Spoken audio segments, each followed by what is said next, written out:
how-to podcast is focused on empowering you to live your best life by incorporating the principles of the law of attraction, NLP, meditation, and other spiritual teachings. I'm Jeannie Hall, a certified NLP practitioner and creative empowerment coach. Let's get you empowered.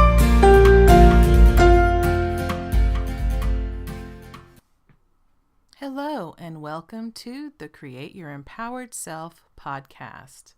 This is episode 28, Panic. 3 tips on how to handle it. So feeling panic really sucks ass. And if you've ever experienced a panic attack or an anxiety attack, you know what I'm saying. And I have definitely felt this myself. The short breaths, the sinking feeling in your chest and stomach, the cold aching in your shoulders. There may be sweat, there may be tears. It's just not a happy sensation. And how do we combat such a shitty, crappy thing, right? It's just a lot of people do everything in their power to avoid feeling emotions like anxiety and panic because they're scared of it. They know what it feels like. They know it's shitty, crappy, so they do all that they can to not have to experience it. And the good news is that there are a few ways to do this, and even better, I'm going to share them with you now. So number 1, this is always a good start for most emotions, especially if they're negative emotions. First thing to do is to breathe. Number 1 is breathe. Getting a hold of your breathing is the first step in really smacking down your panic, right?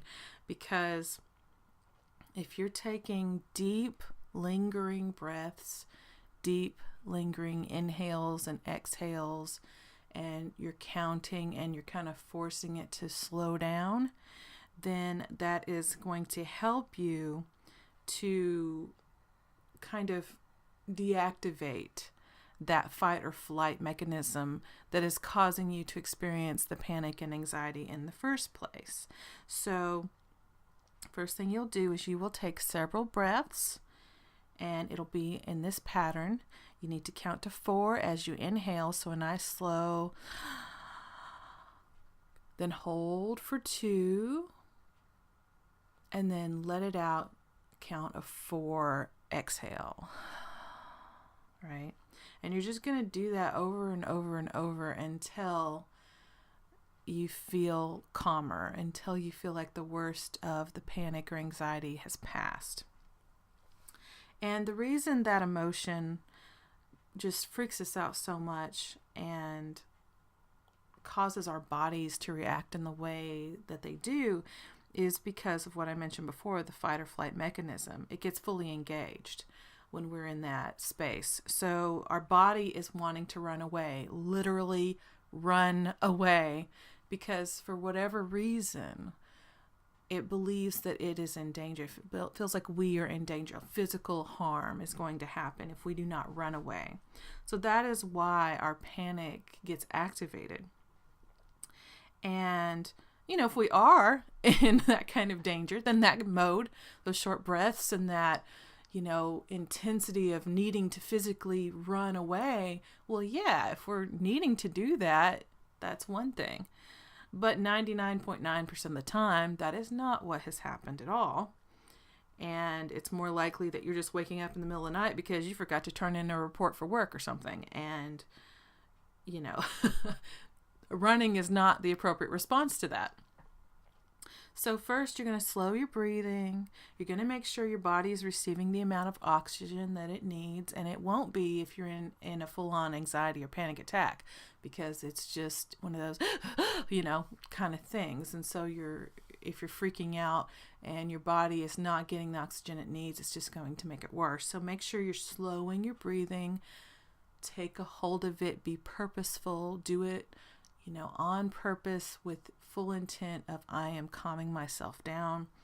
And then once your body starts to receive more oxygen and it gets used to your newer, slower breathing rhythm, it will tell your body that it is not in peril, and the sensation of that really intense panic will start to dissipate.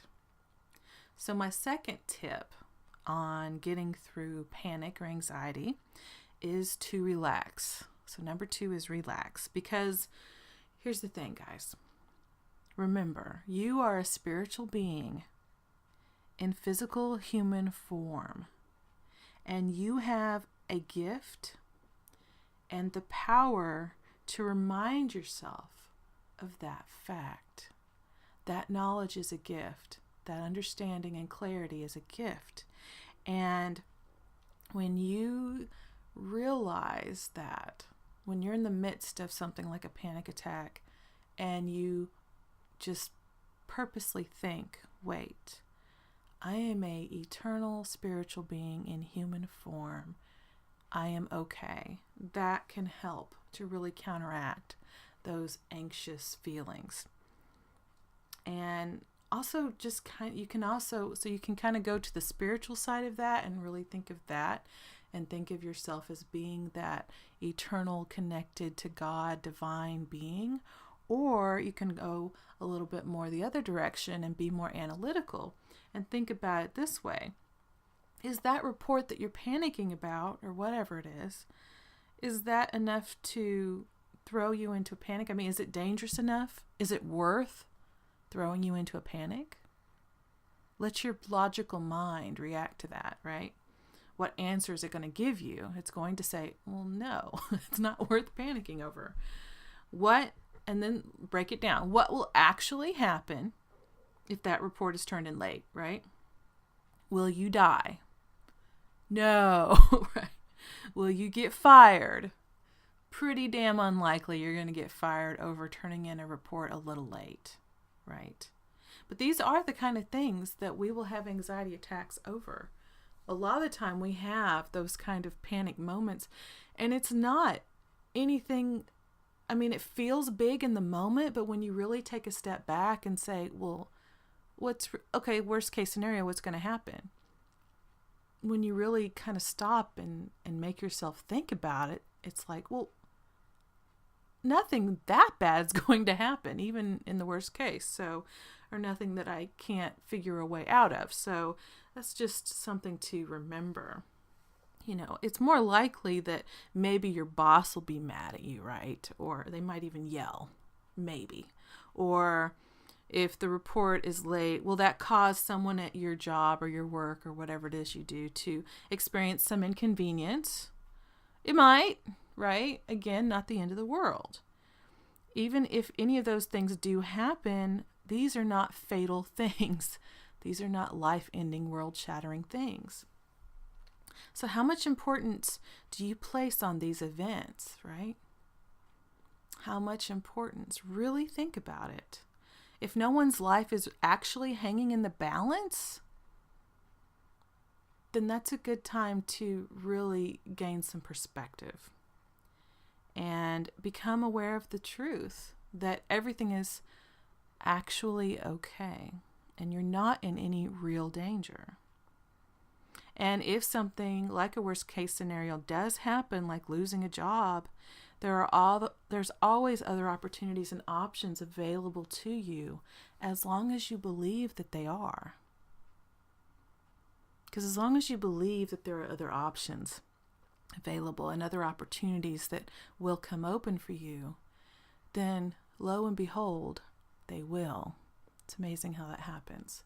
They're trying to come to you all the time. All those good things you want are trying to come to you at all times anyway. You just need to allow that to happen.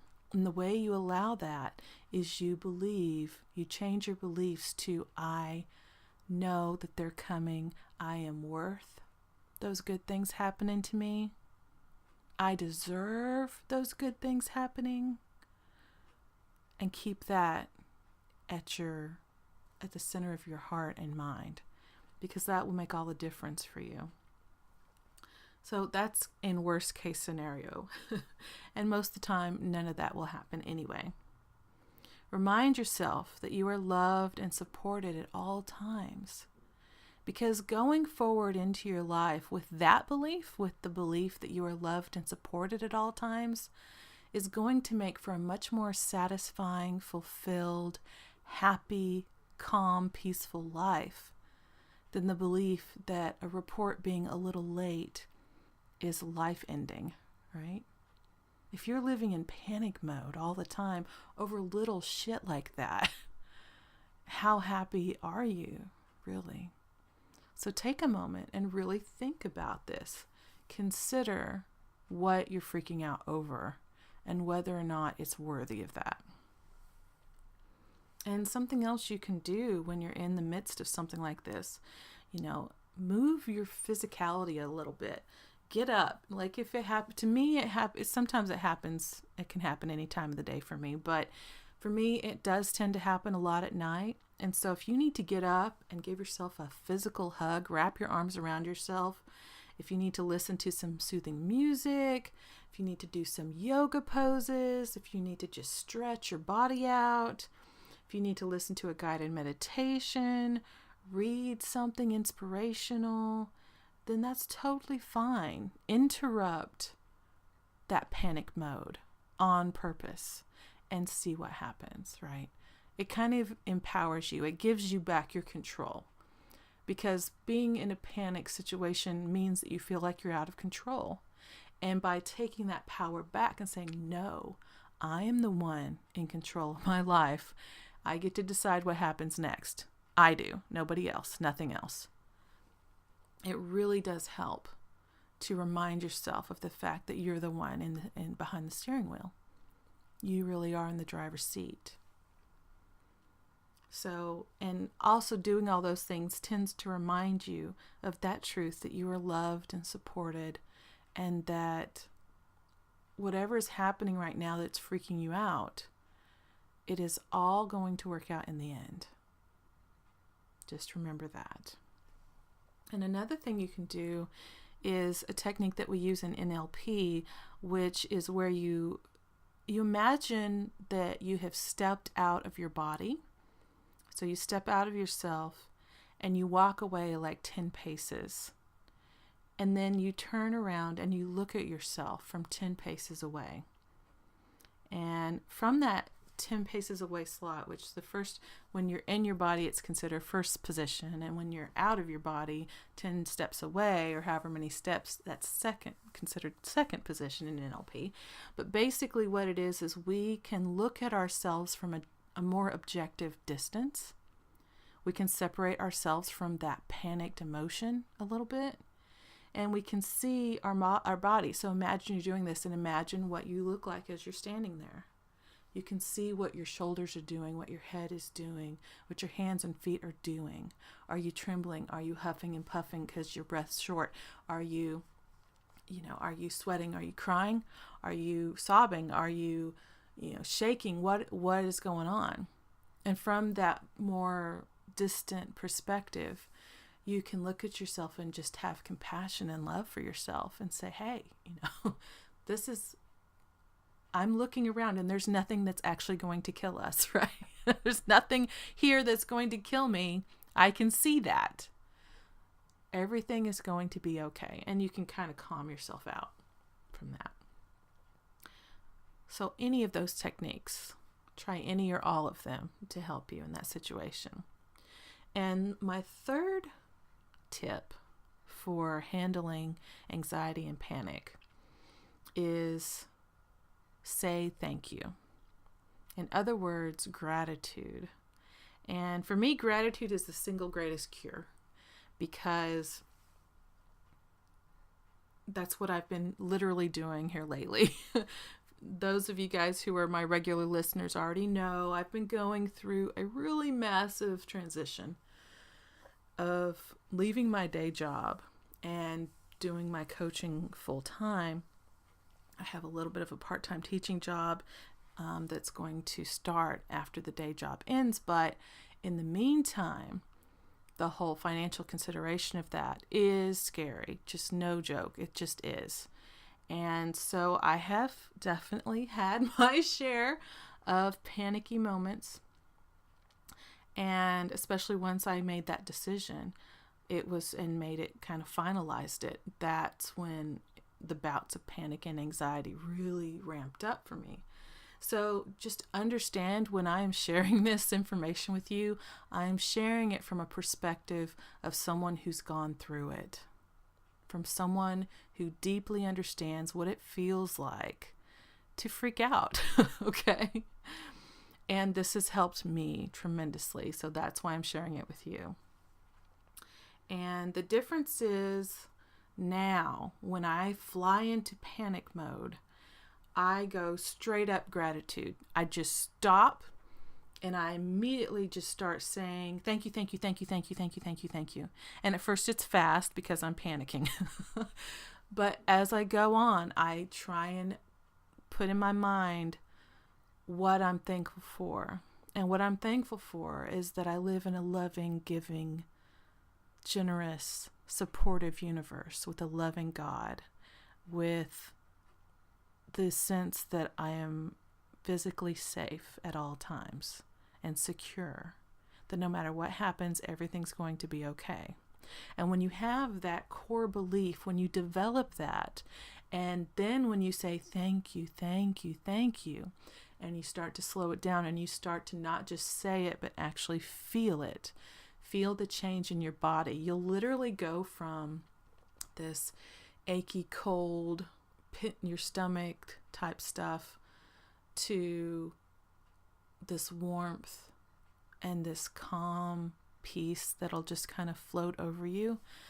And I like to get to the point to where there's actually tears in my eyes of absolute gratitude and appreciation, because and at the moment, I'm actually being thankful. I'm thanking God and thanking the universe and thanking Source and thanking whatever higher power, whatever term you want to call it. I'm thanking them, that, it, whatever, for loving me and for supporting me and for showing me the way. Because I have so many examples of that in my life where I'm being shown the way. And even if that way is scary, I know it's the right direction. So I'll just keep saying it until the emotion subsides. And often I'll make sure that I get to the point of actually having tears of gratitude in my eyes, because that feels so much better than the panic and anxiety feels. So you can also switch gears. If thank you, thank you, thank you is not working, you can try, I know you're here with me. I know everything is working out for me. I know you have my best interests at heart. Whatever you need to say or think, it's all good. Whatever works for you, we're all unique individuals, and what works for one person may not work for another, but you can try something, and usually something similar will work. So try that the next time that you are overwhelmed, and it really does make a huge difference. So 3 things again to help you if you are experiencing a panicky moment, or longer than a moment. Breathe. Make yourself relax. And just be as grateful as you can possibly be. Preferably with a mantra, because giving your mind and your body something to do, like saying something, can help to turn that around as well and stop the panic from just full on freaking you out. Okay? And then once you're back in that calm, peaceful state and you feel so much better, you can go back to whatever you're doing, whether that was sleeping or doing whatever else. And from that calm and peaceful state, my advice is, if you have a big decision to make, or you have something that's really been bothering you that you have to figure out, go to that calm, peaceful state, that grateful state, and then make it. Don't make that decision when you're in the midst of a full-on panic attack, because the likelihood of everything working out the way you want it to isn't as high. But if you get into that calm, peaceful, loving, grateful state, and then, if you want to ask, please direct me in the way I should go, then you're going to get the answer that's going to help you the most. So I hope this helped you, especially if you have experienced panic or if you're going through states of panic right now. I hope this helps. And as always, have an empowered day, week, month, and year. Bye-bye.